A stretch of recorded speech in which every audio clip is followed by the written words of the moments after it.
Why did helping my ex pick up a ring turn into a public breakup I can't explain away?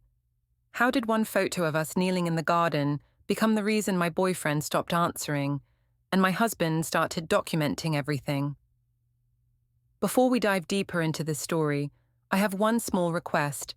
Please subscribe, drop a like, comment, and hit that hype button to boost this channel so more people can discover these incredible stories. I'm Vera Lorne, and I swear it was all just bad timing. That's what I keep telling everyone. The photo, the ring, the way we were both kneeling on the garden path like something out of a cheap romance movie. It wasn't what it looked like. My ex, Noah, had dropped his old silver ring while trimming the hedges near our front walk, and I was just helping him find it. Simple. Harmless. But the universe has a sick sense of humor, because that's exactly when my husband, Evan, pulled into the driveway and saw us frozen like that. Heads close, hands brushing in the dirt, a ring glinting between us. I tried to explain, but by then our neighbor had already snapped a photo. Within hours, it was in the neighborhood group chat, then my coworkers' phones, then Evan's silence. He didn't yell, he didn't accuse. He just started organizing things. Quietly, neatly, like he was cleaning up a project he'd already finished. I thought he was sulking. I didn't realize he was preparing. Now I'm sitting here trying to understand how helping an ex find a ring turned into losing everything that was still mine. I'm not proud of the way it all started, though at the time I convinced myself I was doing something harmless. Noah had just moved back to town to help his mother with her garden, the same narrow stretch of homes that backed up to ours. He was the HOA's unofficial handyman now, trimming hedges and fixing loose gates, walking around shirtless when it got too hot, like he didn't know how small-town gossip worked. I told myself I was being polite when I waved at him from the porch that first week, just being friendly. My husband Evan was at work, like always.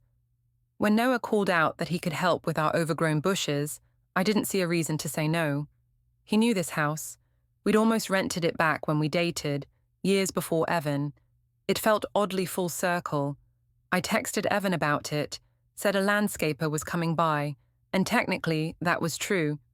I didn't mention the part where I'd offered him iced tea and laughed when he teased me about still burning in the sun. It was easy, familiar, like muscle memory. Evan came home early that evening, still in his white shirt from the office, and paused in the driveway. He nodded at Noah, polite but distant. I could tell he didn't like the situation, the way his jaw tightened when Noah said he'd take care of her plants. After Noah left, Evan asked why I hadn't just hired through the HOA directory. I said it was cheaper this way, and besides, it wasn't that deep. He said he'd prefer to handle home maintenance himself next time. I told him not to be territorial. It made him sound insecure. That word landed hard. He said nothing after that, just rinsed his coffee mug and placed it upside down beside mine on the counter. A few days later, I was in the garden again, pruning lavender, like I had any idea what I was doing. Noah showed up out of nowhere with a bag of mulch. He said his mum had extra, asked if I wanted it. I said sure. He started talking about his old ring, the one he'd worn all through college, the one I'd once teased him about losing. He said it had slipped off somewhere near the hedges earlier that week. We both crouched down in the dirt, brushing through the leaves, laughing about how typical it was for him to misplace things. It felt innocent. I was even thinking how funny it would be to tell Evan later, as proof that I could still be decent to people from my past. Then a flash went off from somewhere across the fence. I looked up and saw Mrs. Hart, Noah's mother, standing on her porch with her phone. She waved awkwardly. I laughed it off, saying maybe she thought we looked like a scene from a proposal. Noah grinned. I laughed again, too loud. Evan came home an hour later. He walked past me without a word, carrying a stack of papers to his desk. I followed him, asking if he'd eaten. He said he wasn't hungry. I said he was being dramatic over nothing. He turned slightly, his voice calm but flat, and said, Nothing usually doesn't end up in photos. That stopped me. I asked what photo. He didn't answer. He just kept organizing the papers in his hand, tapping them straight. That night at dinner, he was quiet. Liam asked if Dad was mad. I said no, Dad was just tired. Evan smiled faintly at that, but it wasn't a real smile. After we put Liam to bed, I tried to smooth things over, saying people love to gossip and that he shouldn't let a silly misunderstanding bother him.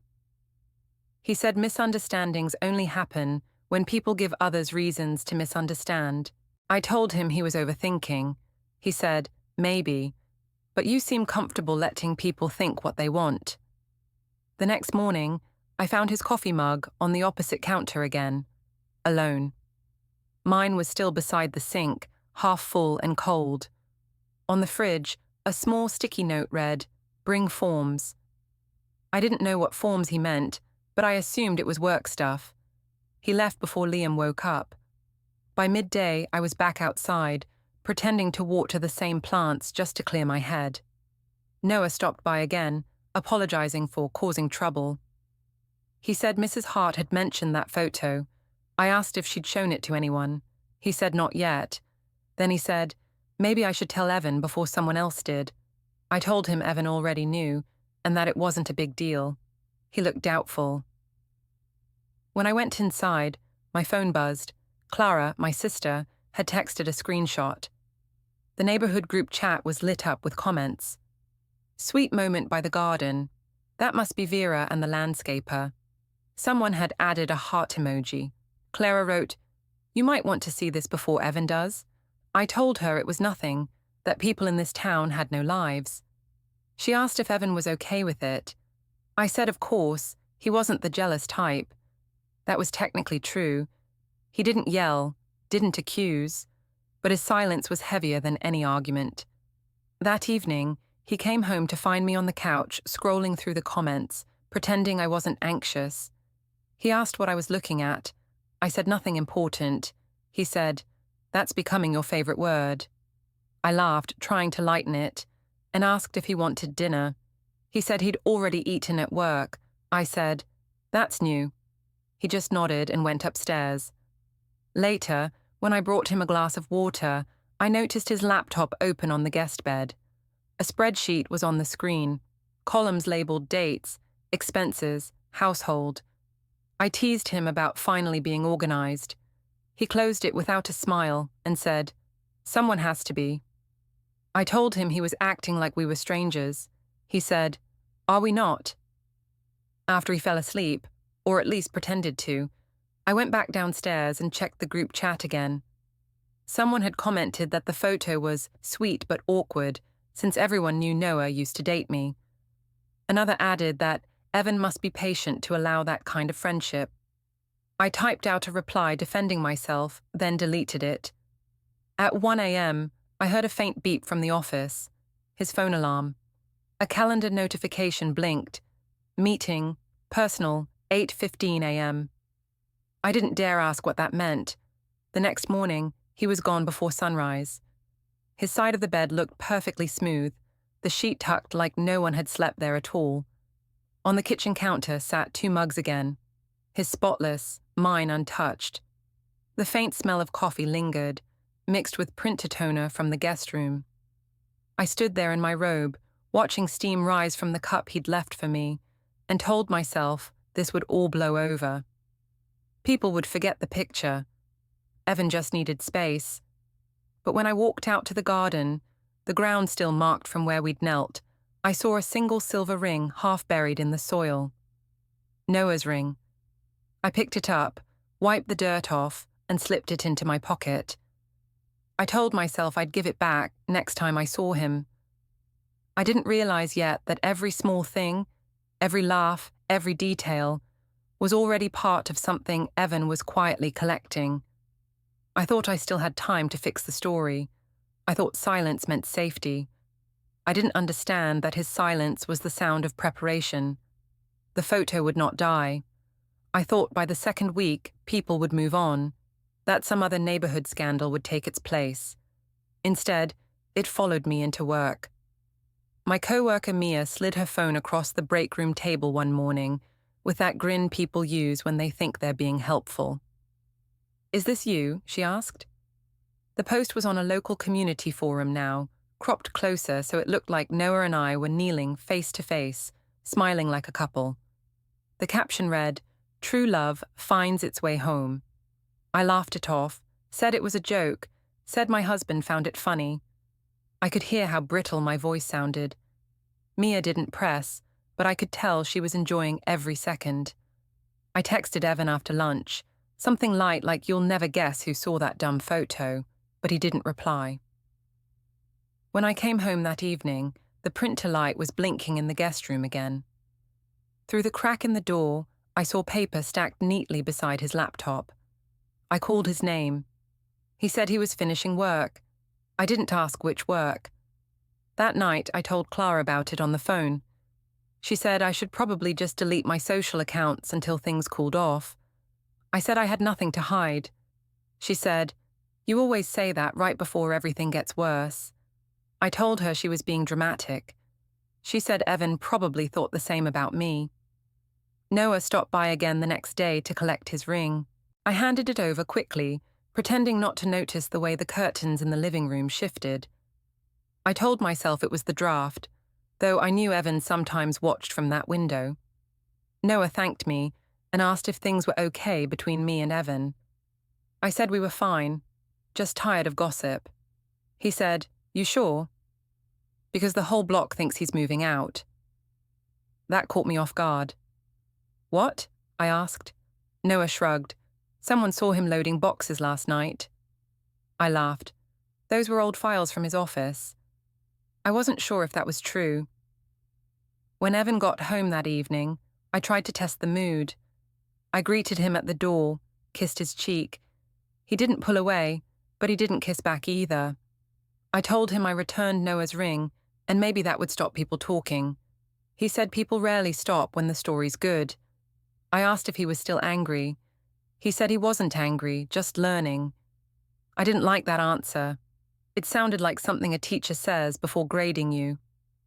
The next morning, Liam couldn't find his lunchbox. I searched the kitchen, and when I opened the guest room door by mistake, I froze. The wall above the desk had sticky notes in tidy lines. HOA post, 8:17 p.m. Phone call with Clara, duration 5, unrow 4, yard entry, 2:32 p.m. I called his name again. He appeared behind me, calm as ever, said he was reorganizing bills. I pointed at the notes. He said, "Sometimes details help." I wanted to argue, but his tone was too even. At work, the whispers started. Someone had shared the post in the company chat. The message read, "When your ex becomes your gardener." People thought it was hilarious. My manager pulled me aside, asked if everything was okay at home. I said yes, though my voice cracked halfway through. When I got back to my desk, a new email popped up. No sender listed, just the subject line. "Maybe delete this." Attached was a screenshot of the post with a comment circled. "He must be a saint to stay married to her." That night, I decided to take control. I posted a photo of Evan and me from last summer, captioned, "Still my favorite person." I thought it would prove something. Within minutes, someone replied, "Did he take that before or after the garden proposal?" I threw my phone across the couch. Evan came downstairs when he heard the noise. I told him people were cruel and I didn't deserve it. He said nothing, just picked up my phone and set it on the coffee table. I told him I was defending us. He said, "You're defending yourself." I said that was the same thing. He said, "Not anymore." Then he walked back upstairs.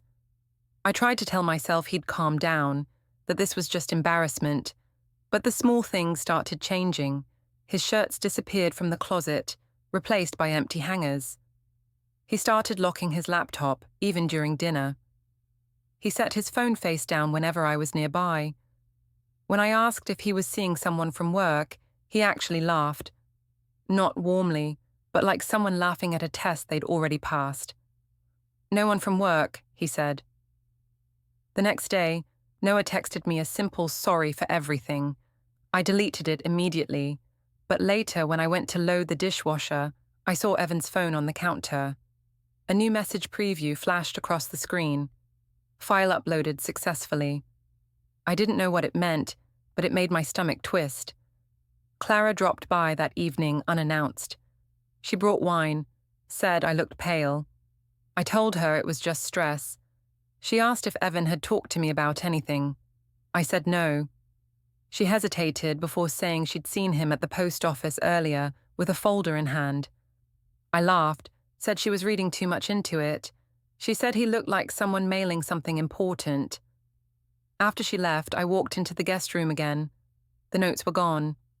The desk was spotless. Only a single folder remained on the chair, labeled Household.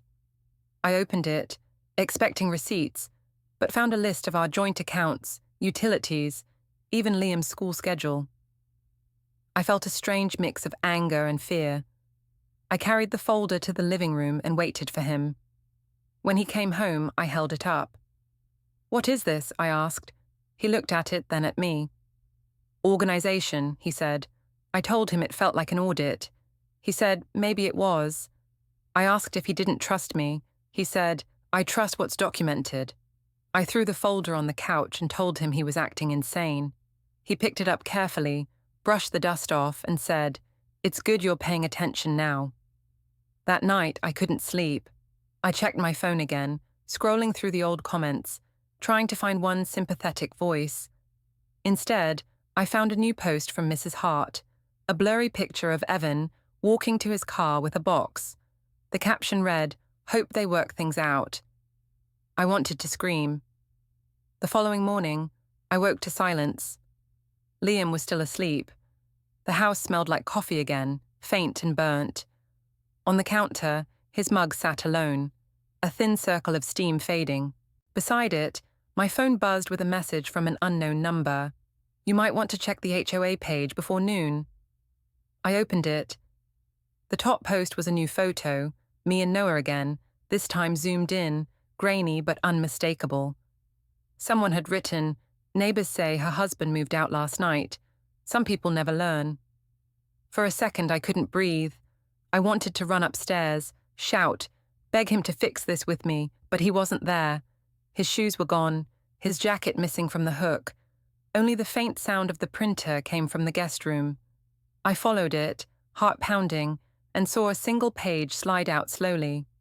Blank, just a clean white sheet landing on a stack of others. The smell of toner filled the air again.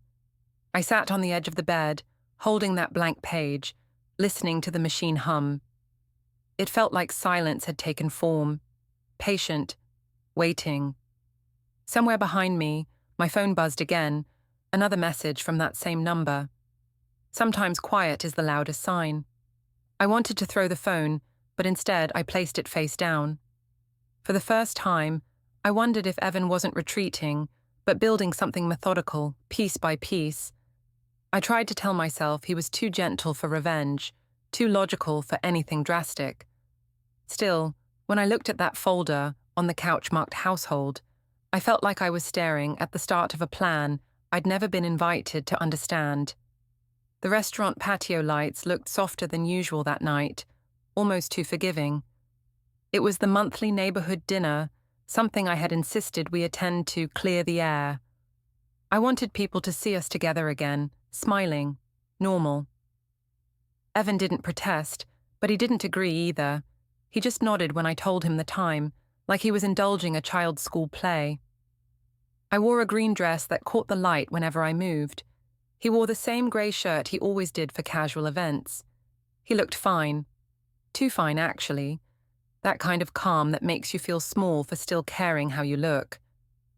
When we arrived, the chat had dimmed for half a second, long enough to notice people noticing. Then the clinking of forks resumed, and everyone pretended not to stare. Clara had saved us seats near the center. She whispered that it was brave of me to come. I said there was nothing to be brave about. Evan sat beside me, checking his phone once before setting it face down. The waiter brought wine. I raised my glass to toast, saying something rehearsed about fresh starts. Evan lifted his glass too, but his eyes stayed on the table. When I made a light joke about how my husband was too serious to drink to happiness, people laughed. He smiled politely, the kind of smile that never reaches the eyes. Halfway through dinner, the conversation drifted to neighborhood drama, the pothole fund, the HOA elections, the endless debate over lawn lengths. I leaned into the jokes, laughing louder than usual. I needed the sound to cover the unease. Every time I laughed, I caught someone's glance flickering between me and Evan, checking if he found it funny too. He didn't. When dessert came, Clara asked how we were doing. She tried to sound casual, but I heard the curiosity behind it. I said we were great, that every marriage had ups and downs. Evan cut into his pie without looking up and said, "Ours just has more observers." The table went quiet for a beat. I forced a laugh. "He's joking," I said, touching his arm. He didn't move. I wanted to punish him for making me feel small, so I said loudly that some people don't know how to take a compliment or a little teasing. More laughter. I saw Clara's eyes widen in warning, but it only made me keep going. I told the table about how Evan alphabetizes everything, even our spice rack, and how I once switched 2 labels just to see how long it took him to notice. 3 hours, I said. He's like a robot. People chuckled, relieved that the tension had an exit. Evan folded his napkin, placed it beside his plate, and said softly, "At least robots don't lie." The sound of silverware stopped again. Someone cleared their throat. I said, "What's that supposed to mean?" But he only looked at his watch. After dinner, as everyone filtered toward the bar, Clara grabbed my arm and hissed that I should apologize before things got worse. I told her not to overreact. She said the way he looked at me wasn't anger, it was something else. "He's too calm," she whispered. "That's not good." We drove home in silence. The headlights cut thin lines through the darkness, and I tried to fill them with words. I said the evening went fine, that people finally saw we were okay. He said, "They saw what they wanted." I said that was good, wasn't it? He said, "Not for you." When we got home, I noticed a faint hum in the air. His printer again. He went upstairs while I poured myself another glass of wine. On the kitchen counter sat the folder labeled Household, but now there was a second one underneath it, Utilities. I told myself he'd been sorting bills. I wanted to believe that. The next morning, I woke to the sound of Liam asking if Dad was still mad. I said no, Dad was busy with work. Liam said he saw him sleeping in the guest room again. I told him Dad just snores sometimes. He looked at me like he didn't believe me but didn't want to argue. I spent the day trying to distract myself, shopping, scrolling through social media, deleting comments from the old posts that kept resurfacing. But each deletion felt useless, like cutting weeds that grew back faster. Around noon, a coworker messaged me. "Saw you two at dinner last night. Brave of you to go out together." Brave. That word again. It didn't feel like a compliment anymore. By evening, I decided to make things right, or at least appear that way. I set the table with candles, cooked his favorite meal, chicken with lemon and thyme. When he came home, I greeted him with a smile too bright for the dim room. He looked around as if checking for guests. "What's all this?" he asked. "Peace offering," I said. He sat down slowly. We ate mostly in silence until I couldn't take it anymore. I told him the dinner had gone fine, that people were starting to move on. He said, "They always move on, from you, not with you." I slammed my fork down. "Are you ever going to stop punishing me?" He looked at me calmly. "I'm not punishing anyone. I'm just documenting what's already happening." I laughed bitterly. "You sound insane. Documenting? Like this is an investigation." He didn't answer. He stood, rinsed his plate, and said, "Dinner was good." Then he went into the guest room. Later, I checked the trash can. The lemon rinds were still there, but his plate was spotless. No crumbs, no trace of the meal. I hated how careful he was, like he'd been trained to erase himself. That night, I texted Clara that I couldn't take the silence anymore. She said to stop posting, stop performing and actually talk to him. I said I'd tried. She said maybe I should stop talking at him. I didn't reply. I couldn't sleep. Around midnight, I heard the faint click of the guest room drawer opening, then a softer click, locking again. I crept to the door, held my breath, listened. Paper rustled, a keyboard clacked, and then the sound of a folder sliding shut. The next morning, he was gone before I woke up again. On the kitchen counter, the mug sat like always, his spotless, mine still half full. But now a new sticky note was under mine. Just one word: archive. At work, I stared at that word in my mind until Mia tapped my shoulder and said my husband had come by the office earlier looking for me. I blinked. He what? She said he'd dropped off an envelope labeled personal. I opened it after she left. Inside was a copy of our joint credit card statement and a small USB drive taped to a printed list of transactions.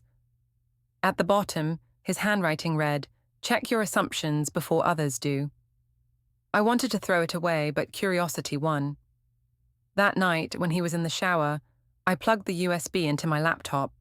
It held screenshots, social posts, texts, timestamps of every innocent message I'd ever exchanged with Noah. I felt sick. Some were from months ago, ones I barely remembered. He had everything catalogued like a scientist labeling samples. I pulled the drive out, shoved it in a drawer, and told myself he'd gone too far. That was the story I needed. The controlling husband, the paranoid man. I rehearsed it in my head until it sounded true.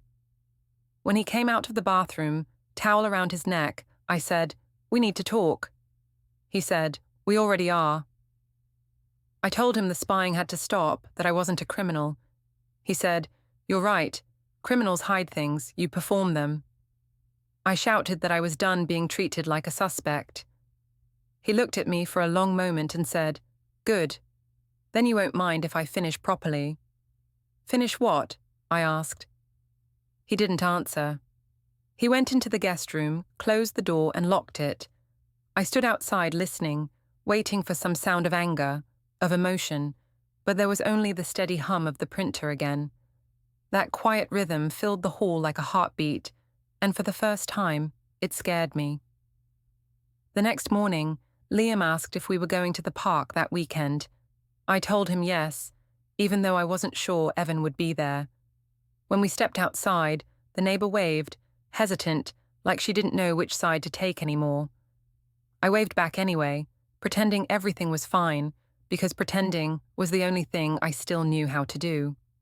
Sunday morning sunlight spilled across the kitchen like nothing had happened. The smell of toast, the faint hum of the fridge, Liam's cartoons echoing from the living room. It almost felt normal. I told myself it was. I had decided I wouldn't let Evan's coldness ruin another week. Families fought, couples drifted. It didn't mean the story was over. I even reheated coffee for him, though I knew he probably wouldn't drink it. When he came downstairs, his expression was calm, unreadable.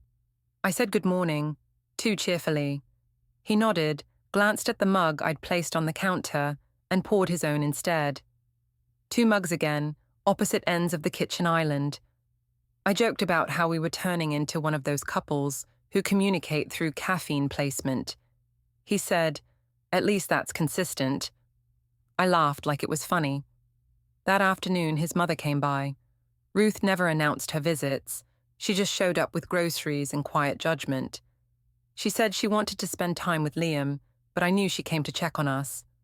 Evan looked pleased to see her, almost relieved.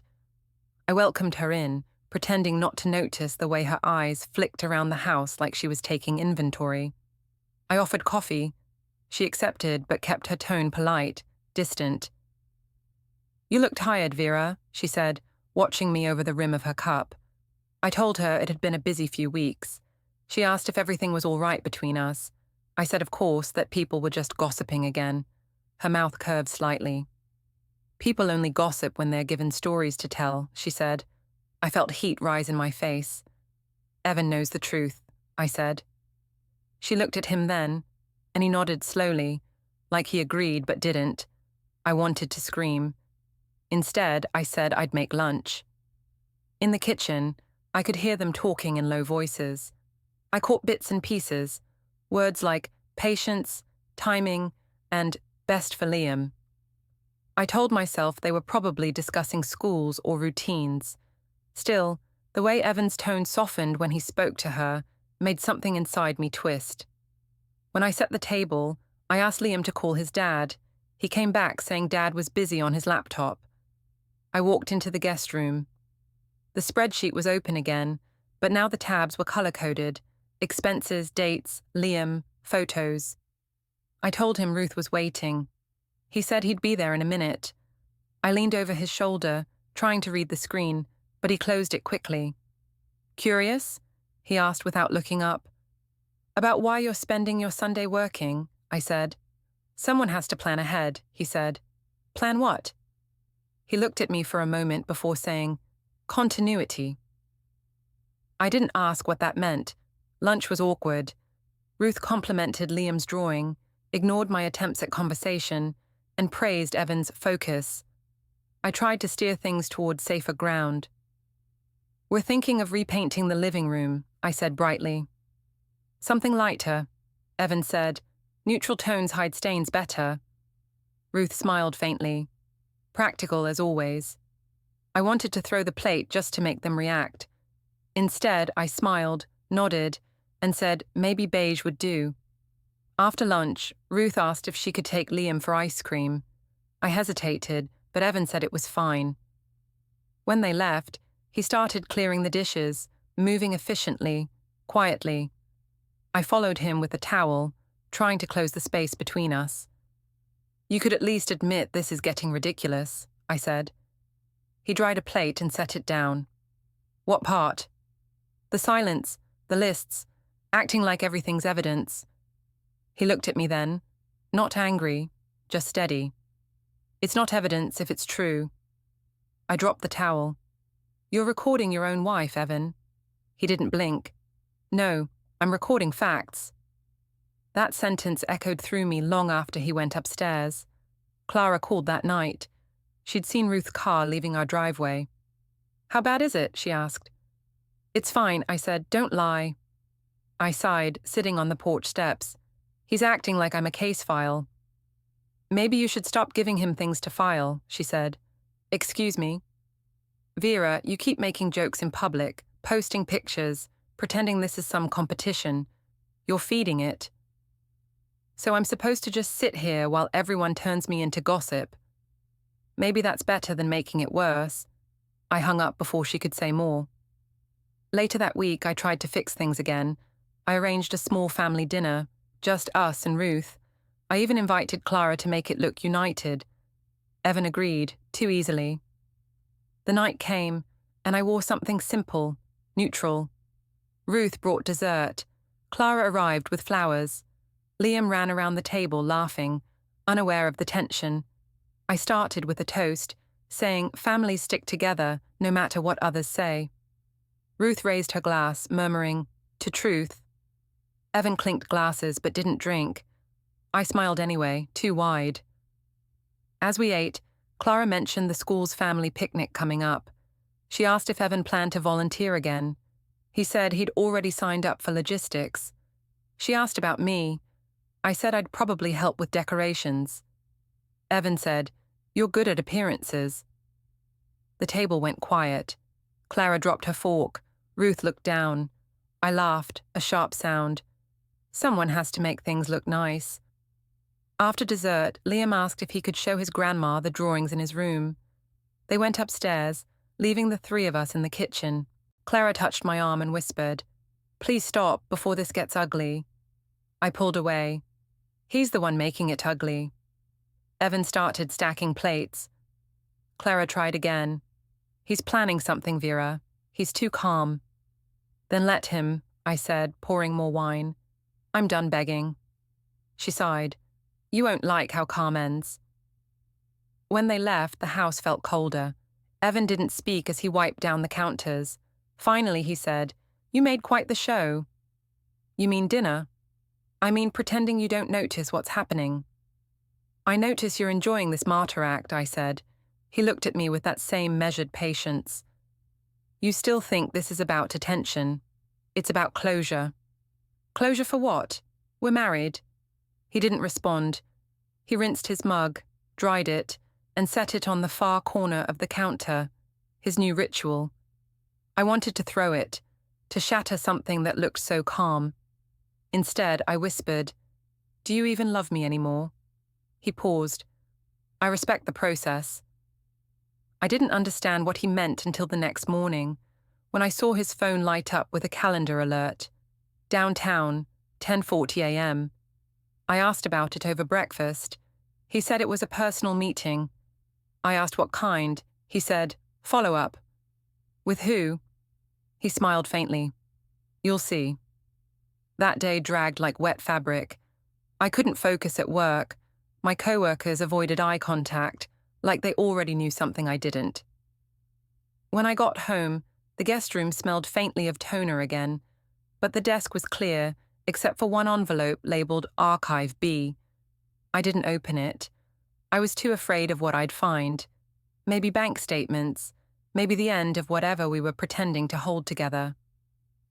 That night, I tried to talk to him one last time. He was sitting on the couch reading. I sat beside him, close enough to feel the warmth from his arm.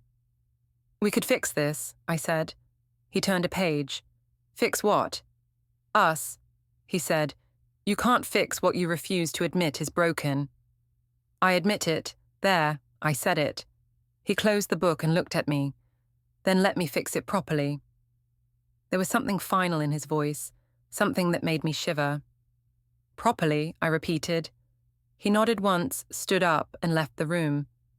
I sat there, staring at the empty space he'd left, wondering what properly meant coming from someone who never raised his voice. The printer started again a few minutes later, that same quiet rhythm pulsing through the walls, like a countdown I couldn't read.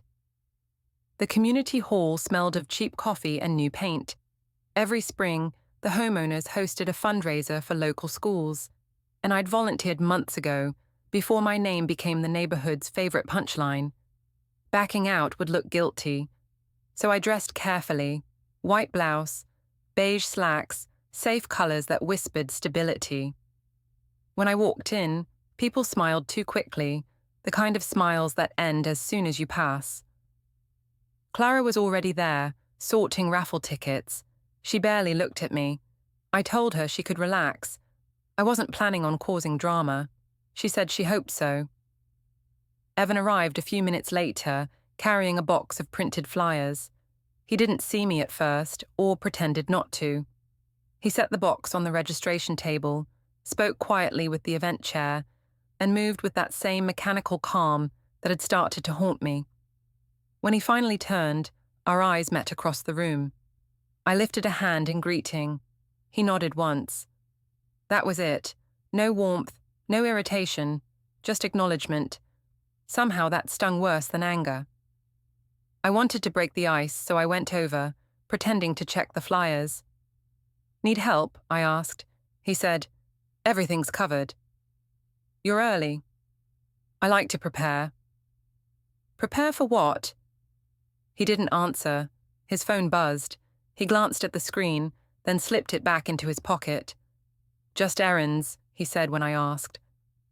The event started slow. Kids running between tables, parents balancing paper plates. I made small talk with a few women from the office committee, smiled for photos, and laughed too hard at things that weren't funny. Every few minutes, I felt Evan's eyes on me, or maybe I only imagined them. I kept performing the version of myself that everyone used to like, cheerful, competent, harmless. When the band started playing, I joined a group near the refreshments table. Someone asked if Evan and I were all good now. I said yes, of course, just busy. A few people nodded politely, but one woman, the new resident Harper, smirked. Busy's one word for it, she said. I wanted to ask what she meant, but before I could, Evan appeared beside me, calm as always. Everything all right here? He asked. His tone was pleasant, but Harper's smile vanished. Fine, I said quickly. We're fine. He looked at me for a moment, then turned to refill his coffee. That should have been the end of it, but Harper muttered something about people who pretend too much. I ignored her. The last thing I needed was another scene. Later, during the raffle drawing, I stood near the stage while the announcer thanked volunteers. Evan was called up to hand out the envelopes, his name read as Project Coordinator. Everyone clapped. He looked perfectly composed, polite, professional. When the announcer thanked me for keeping community spirit alive, a few claps scattered through the room. The difference between our applause felt like a verdict. Afterward, people mingled by the exit, shaking hands, praising Evan's efficiency. I stayed behind to help clean up, partly to avoid the parking lot. Clara approached me, carrying a stack of napkins. "You should go home," she said. "You're exhausted." "I'm fine," I said. "He's leaving soon," she whispered. "You might want to talk to him before he does." I looked around.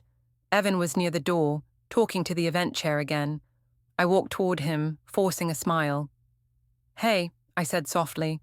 He turned. "You did well tonight." "You sound surprised." He shook his head. "No, just noting it." There was that word again. Noting. I folded my arms. "Can we not do this here?" "Do what?" "This detective routine. I'm trying." He studied me like I was another line on his spreadsheet. "Trying for who?" "For us," I said. "For our family." He nodded slightly. "That's good. Families deserve clarity." The tone chilled me. Clarity about what? About what stays and what goes. I wanted to argue, but the words caught in my throat. He checked his watch, then said, "I'll handle it properly." I blinked. "Handle what?"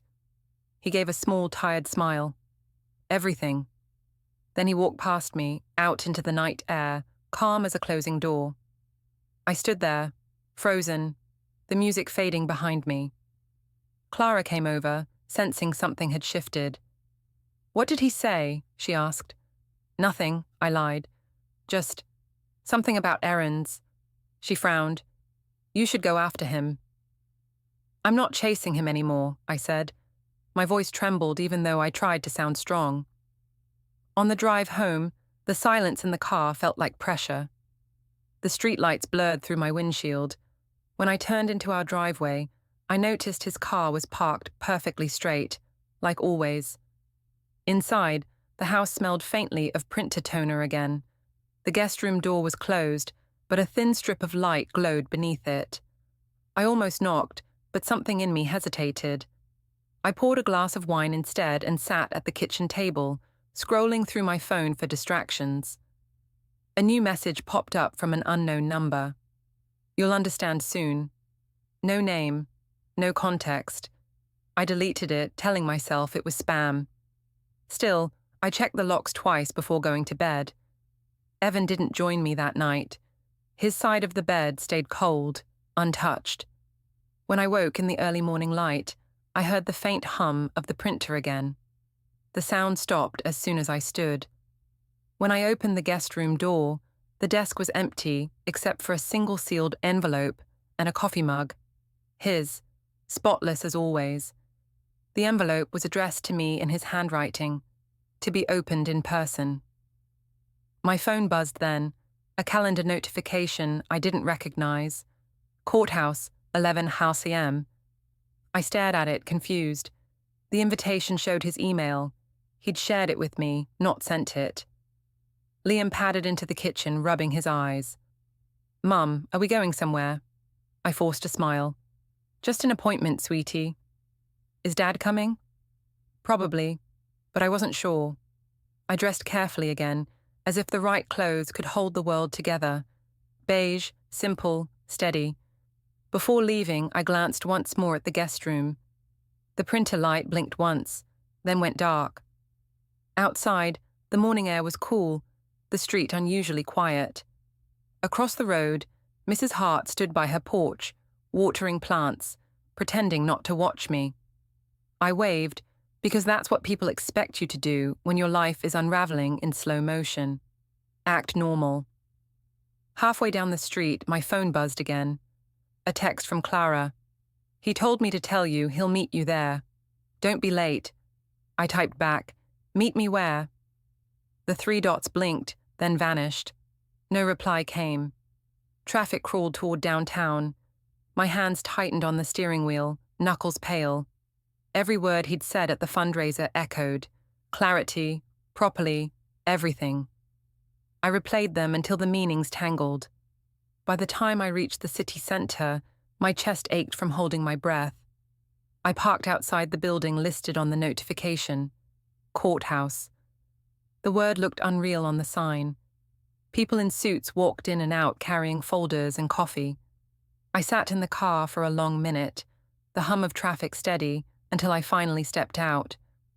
I didn't know what exactly I was walking into, but the stillness of Evan's last look told me it was something finished, something planned down to the minute. The courthouse lobby smelled like paper and floor polish. Evan stood near the clerk's desk, calm as if he'd been waiting for a meeting, not an ending. When he saw me, he nodded once and handed the clerk a folder. My name echoed when she called it out. People turned. I wanted to protest, but Evan spoke first, steady and low, explaining that these were temporary separation and custody filings, that everything was to remain civil. I stared at him, mouth dry, trying to understand. He didn't look angry, just finished. The clerk gave me an envelope and asked me to sign receipt. My hand shook. Evan thanked her, signed his own line, and stepped back. No dramatic goodbye, no final speech, just order where chaos had lived. I said his name, but he was already walking toward the glass doors, sunlight flashing off the paper in his hand as they closed behind him.